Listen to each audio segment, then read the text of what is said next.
में आज हम अध्याय 3 चतुर्भुजों को समझना इसकी प्रश्नावली 3.3 का हम तीसरे से सवाल बना रहे हैं।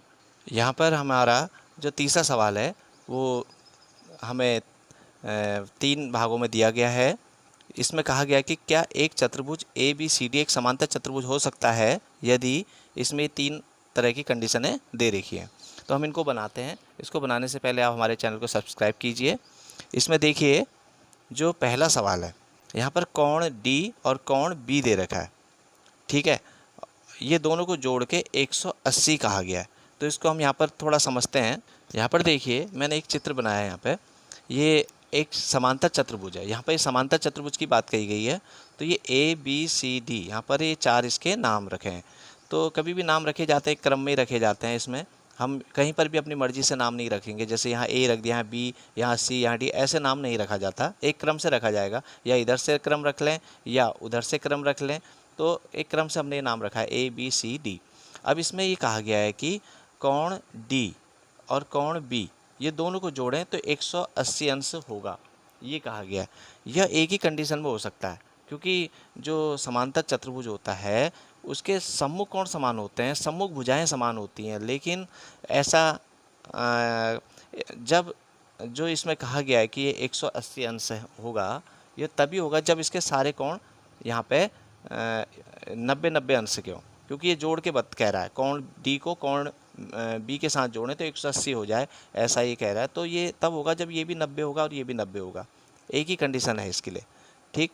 और हमेशा समांतर चतुर्भुज में एक चीज़ होती है कि जो उसके आसन्न कोण होता है, अगर हम ये कोण B से कोण C को जोड़ें तो 180 आएगा, कोण B से A को जोड़ेंगे तो 180 आएगा, या कोण D से A को जोड़ेंगे तब 180 आएगा, ठीक है। और कोण D को C से जोड़ें तब 180 आएगा।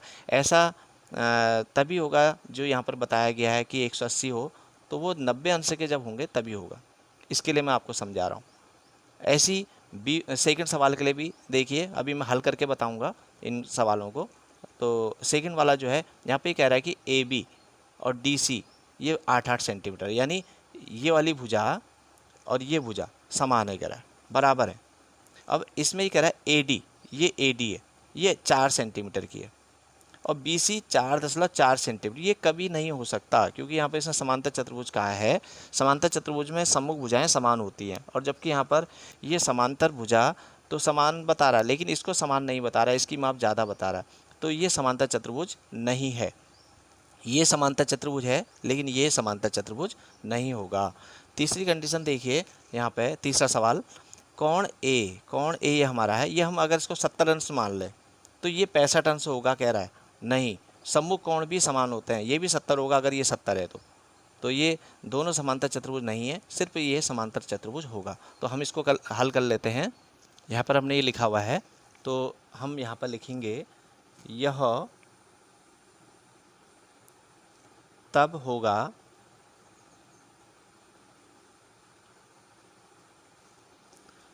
जब सारे कोण 90 अंश या समकोण, इसको हम या समकोण भी लिख सकते हैं, ये ऐसे हम लिखेंगे इसको। यह तब होगा जब सारे कोण 90 यानी समकोण के हों। दूसरा सवाल है हमारा सेकंड। इसमें देखिए यहाँ पर कहा है AB हमारा 8 सेंटीमीटर है और DC भी हमारा 8 सेंटीमीटर है।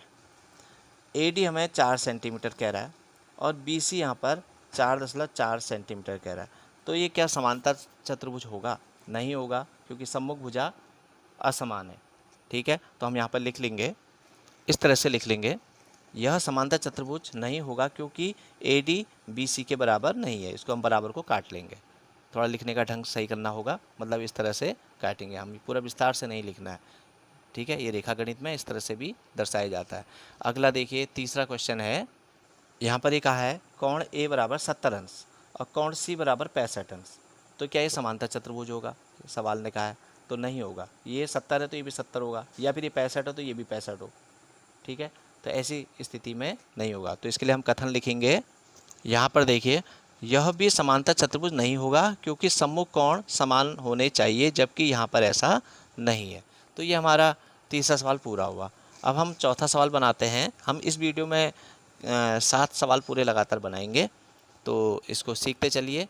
इसमें चौथा सवाल कह रहा है, इसमें यहाँ पे एक चतुर्भुज की कच्ची आकृति खींचिए, यानी एक रफ आकृति खींचिए। ये हमने खींची हुई है, इसी को मान लेते हैं, जो समांतर चतुर्भुज ना हो। अच्छा ठीक है, समांतर चतुर्भुज ना हो कह रहा है, परंतु जिसके दो सम्मुख कोण की माप बराबर हो। तो यहाँ पर देखिए, ये हमारा जैसे एक पतंग आकृति है, इसे उत्तल आकृति कहते हैं। ये हमने ये आकृति बनाई है, तो ये समांतर चतुर्भुज नहीं कहलाएगा। ये समांतर चतुर्भुज नहीं है, क्योंकि इसके सम्मुख भुजाएं बराबर नहीं है, इसके सम्मुख कोण बराबर, यहाँ पर तो बराबर है लेकिन यहाँ बराबर नहीं है। लेकिन ये कह रहा है कि ऐसे इसमें खूबी ये हो कि दो सम्मुख कोण बराबर माप के हो। तो ये देखिए, ये वाला जो कोण है, ये वाला जो कोण है वो इसके बराबर होगा इसमें। तो ये हमने बनाना है। तो खींचे जो समांतर चतुर्भुज ना हो, परंतु जिसके दो सम्मुख कोणों की माप बराबर हो। तो ये आकृति देखिए, यहाँ पे हमने लिखा है, ये उत्तल आकृति बनाई है। यहाँ उत्तल चतुर्भुज आकृति होगी, ये हमने बनाई है, जो पतंग जैसी होती है। इसमें मात्र दो सम्मुख कोण समान होते हैं। यह समांतर चतुर्भुज नहीं है, इतना भी हम इसमें लिख सकते हैं। पांचवा सवाल देखिए। पांचवा सवाल कह रहा है यहाँ पे, किसी समांतर चतुर्भुज के दो आसन्न कोणों का अनुपात 3:2 है। समांतर चतुर्भुज के सभी कोणों की माप ज्ञात कीजिए कह रहा है। समांतर चतुर्भुज है ये, जैसे समांतर चतुर्भुज हमने यहीं पर दे रखा है जैसे ये, तो ये कह रहा है कि दो आसन्न कोणों का अनुपात दे रहा है। तो इसमें ये कोण और ये कोण जो है, ये 3 और 2 का अनुपात इसमें बता रहा है। तो इसको कह रहा है कि सारे कोण इसके बताइए कह रहा है। यहाँ पर हम पहले मान लेंगे कोण। माना कोण बराबर x। तो यहाँ पर आसन्न कोण जो हमने आसन्न कोण का जो अनुपात दिया, उसी के हिसाब से वो हो जाएगा 3x और 2x, हमें ये अनुपात दिया है। तो यहाँ पर है समांतर चतुर्भुज, समांतर चतुर्भुजों के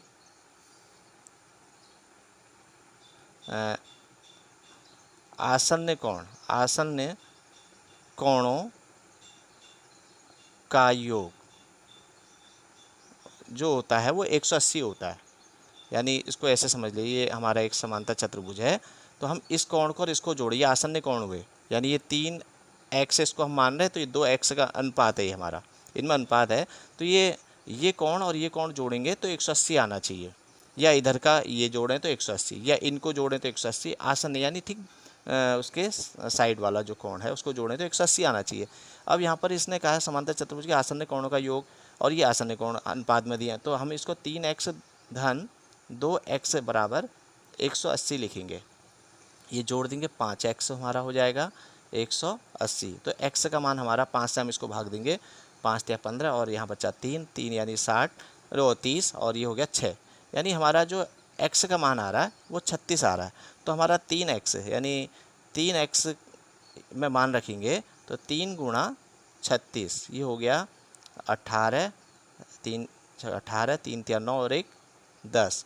ये हमारा 108 अंश का 3x वाला कोण आ गया, ठीक है। और 2x में हम 2 गुणा 36 करेंगे, तो यहाँ पर हमारा ये 72 अंश।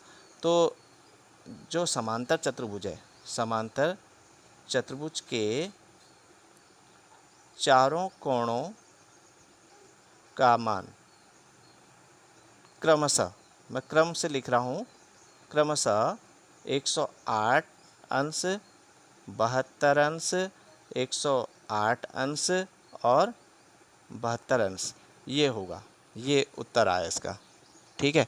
अगला सवाल देखिए, छठा सवाल, किसी समांतर चतुर्भुज के दो आसन्न कोणों की माप बराबर है। दो आसन्न कोणों की माप बराबर है कह रहा है। समांतर चतुर्भुज के सभी कोणों की माप ज्ञात कीजिए कह रहा है। तो देखिए, इसको भी बनाते हैं, इसको देखिए। छठे में हम देखिए, ये कह रहा है समांतर चतुर्भुज के दो आसन्न कोणों का मान,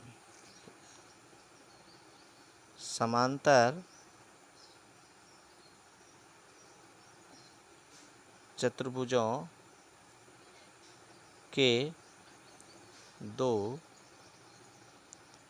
आसन्न कोण, हम यहाँ पे इसको मान रहे हैं, हम x और x ये हमने माना, ये हम मान के चल रहे हैं, ठीक है।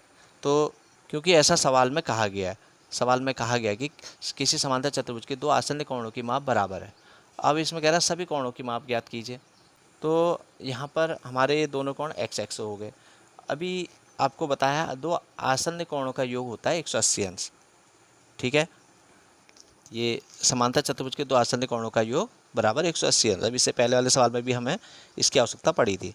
अब देखिए दो आसन्न कोण हैं x और x, यानी x धन x बराबर 180, यानी 2x बराबर 180, x बराबर हो गया 90 अंश, हमारा x 90, तो दूसरा वाला x भी 90 अंश, दोनों x हमारे 90 90 के आ गए। तो प्रत्येक कोण हमारा समकोण होगा छठे में, जो इसने कहा था कि दो आसन्न कोण बराबर हैं तो सभी कोण बताओ, तो सभी कोण हमारे 90 90 अंश के होंगे। अब सातवां सवाल देखिए, यहाँ पे हमारा सातवां सवाल है संलग्न आकृति, ये आकृति दी गई है यहाँ पे HOPE, HOPE ये नाम दिए गए हैं। एक समांतर चतुर्भुज है, ये एक समांतर चतुर्भुज है। तो इसमें x y z कोणों की माप ज्ञात कीजिएगा, यानी x ये है, y ये है और z ये है, इनके मान ज्ञात करना है। ज्ञात करने में प्रयोग किए गए गुणों को बताइए, यानी यहाँ पर जो नियम लग रहे हैं उनको भी हमने बताना है, ठीक है। तो देखिए ये आकृति हमने यहाँ पर बनाई है। इस आकृति में देखिए यहाँ पर हमें जो ये कोण कह रहा है HEP, यानी ये, और POH ये सम्मुख कोण है, ये वाला कोण, ठीक है, और ये x सम्मुख कोण है, ठीक। अच्छा, यहाँ पर ये सम्मुख है तो यानी ये बराबर होंगे। हम इसको ऐसे लिख सकते हैं, कोण HEP बराबर कोण POH, यानी ये x होंगे, ये भी x होगा, बराबर होंगे दोनों, ठीक।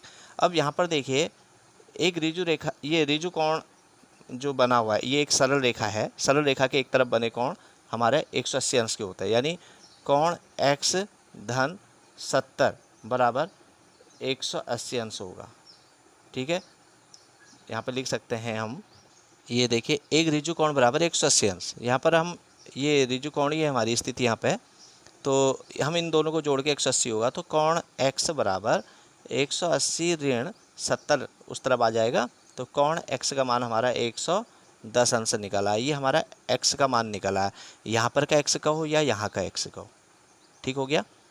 अब यहाँ पर देखिए हम इस तरफ के कोणों को देख रहे हैं, आसन्न कोणों का योग होता है 180, आसन्न कोणों का योग होता है 180, यानी ये x इसके सम्मुख था तो ये भी x, और ये x और z और 40 इन तीनों को हम अगर जोड़ें तो 180 आएगा, ठीक है। यहाँ पर हमारा जो गुणधर्म लग रहा है वो है समांतर चतुर्भुज के आसन्न कोण संपूरक होते हैं, तो हम उसको लिख लेते हैं पहले। यहाँ पर हमने लिख लिया समांतर चतुर्भुज के आसन्न कोण संपूरक होते हैं, तो देखिए आसन्न कोण हम पूरे लिख लेते हैं, 40 धन z कोण z, ये कोण z लिखा है, धन कोण x बराबर 180 अंश।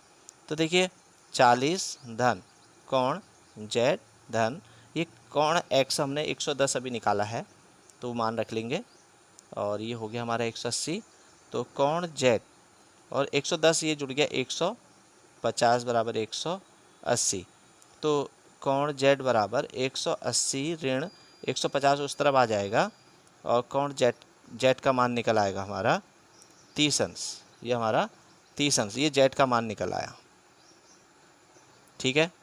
अब हमारे पास बचा है सिर्फ y, ये y का मान हमने निकालना है। तो यहाँ पर देखिए इसको हम यहाँ पर बनाते हैं, तो अब यहाँ देखिए हमारा जो ये सवाल है इसमें y का मान ज्ञात करना है, यानी ये वाला कोण, ये कोण यहाँ पे और ये कोण जो 40 है ये बराबर होंगे, y बराबर 40 होगा, क्योंकि ये समांतर रेखा के इस तरफ ये है और ये उस तरफ है, यानी ये एकांतर कोण युग्म है। यानी एक ऐसे हम देखें इसको, एक यहाँ पर हम ये पटरी एक पटरी बना लेते हैं, तो ऐसे हम काट लें, यानी इसका ये जो कोण है, ठीक है, वो इधर का कोण, ठीक है, ऐसी ये कोण और ये कोण समान होंगे।